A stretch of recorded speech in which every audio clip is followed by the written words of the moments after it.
Twitter is a goldmine of amusing comments from all sorts of people from around the world.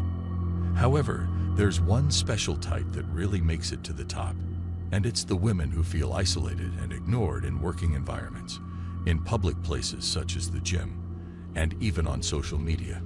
You'll find hundreds of such women who will complain and whine about men not treating them like queens and not doing everything they ask men to do like robots. Most of the tweets that you'll see will be from modern women talking about how guys tend to ignore them, and in a lot of these tweets, you will come across replies from men who tell them that the only reasons men avoid them at work, at the gym, or on social media are because they don't want to give these women a chance to ruin their lives, health, wealth, and careers by accusing them of doing something they didn't do. Men have everything to lose if they are reported for any false accusations, whilst women have everything to gain. Therefore, when women complain about males ignoring and isolating them at work, it is simply because they are in a far better position than men. For males to feel comfortable near women again at work, women need to let go of their anti-male narrative. However, it doesn't seem likely that will happen for a while. We will keep seeing women run to social media such as Facebook, Twitter, Snapchat, and TikTok to complain about new ways men are not living their lives according to how women want them to, or how men are not doing exactly what women want. Even if they do, trust me, they'll still be complaining about something. Recent research that evaluated the effects and consequences of the Me Too movement found that men are becoming noticeably less willing to approach their female colleagues in the workplace. According to the report, 20% of men avoid speaking to and interacting with female coworkers privately. A third or more of men stated they would be terrified to be alone with a woman in the study's primary research, which questioned men how they would feel if they were in the office alone with a woman. Why? The main reason is that they just don't want to be in a situation where they're framed for any allegations against them by the women. They don't want to lose their jobs over some women. And it's pretty easy for women to have a man fired from his job these days. It's just one email, call, or conversation away from, and with HR. As it stands today, women are presumed innocent until proven guilty, whereas males are presumed guilty unless proven innocent. Today, it's more often guilty even when proven innocent and innocent even when proven guilty, which is a shame. Women soon started to complain about things like compliments, dating pressures, and even guys who look at them. Men then started to disregard them after giving them what they wanted. They now bemoan the lack of interest. This is evidence that they lack direction. In reality, not all women aim to undermine all males. The problem is that in this genocentric society, any woman may, if she so chooses, ruin any man's means of subsistence. All it takes is one accusation to destroy the guys. Let's not forget how the absurd Believe All Women movement was included in the Me Too movement. I think the movement has openly opposed males ever since that day. They came up with this ineffective, misogynistic rule of behavior. Men are shrewdly adapted to a culture that forces them to play a predetermined rigged game. The majority of guys have just chosen the prudent course and will not use a marked deck. Men will always be guilty in the eyes of corporate authority. For us men, we are considered guilty until we can demonstrate our innocence. Most men are terrified of this. God forbid if a woman even makes a false accusation that a man harassed her at work. That man will lose his career, his reputation, and all hope of ever finding another job, along with his self-esteem. The significant advantage women have over males at work is this.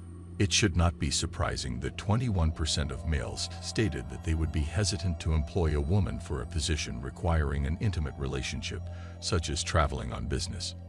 19% of men said they would be hesitant to hire a woman who was seen as beautiful by society.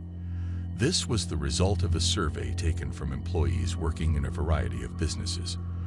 The survey also noted that similar surveys taken in the past did not garner similar results. In the previous surveys, men were more comfortable interacting with women in office settings. Previously, 15% of men compared to 21% in the later surveys indicated they would be less likely to recruit women for positions that demand close interpersonal interactions. So, according to research, men would rather collaborate and team up with other men, and avoid working with women as much as they can. This just helps to highlight how careful men have grown over time, especially in the last 10 years, and how much they prefer to interact and collaborate with other men. They like working with men over women in cubicles, meetings, and boardrooms because they can collaborate on scheduling, discuss ideas, and exchange information. This is due to their fear of losing the career they have worked so hard to build over a long period of time. They may lose everything with just one unfounded accusation. In a society that primarily takes into account and believes what women say, one false charge could end up being the villain. So, don't blame men, Men can see what has happened over the years, especially with the advent of the Me Too movement. They don't want to bear responsibility for something they did not commit. They don't want to lose their jobs, status, and position in society. The reality is that a typical attractive modern woman is inaccessible in any case, no matter how recent or how old the film is. The primary character in every single one of them is either the most attractive woman or the most attractive man, incapable of wrongdoing and working to uphold justice in society. The bad guys and villains are always old, attractive, scared, and disfigured. Therefore, it should not come as a surprise that neither men nor women would want to consider hiring gorgeous women, as everyone would assume that if a woman made a fictitious complaint against a male, she was telling the truth. A person attempting to flirt with a stunning woman is obvious to everyone because, after all, that's just how it's been. Men find it incredibly difficult to handle a harassment problem. Some people may face harassment charges for something as simple as cracking jokes with a coworker. Even in this situation, two male coworkers may have been legitimately cracking jokes among themselves without intending to harass anyone, yet they still risked being punished for it. Then, out of nowhere, HR starts to pursue them and question them about everything.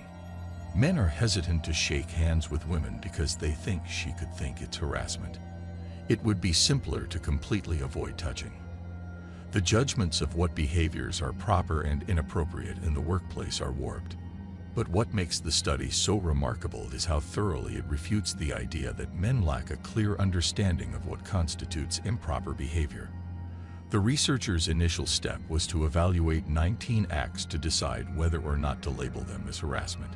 One example of this is emailing subordinates explicit messages.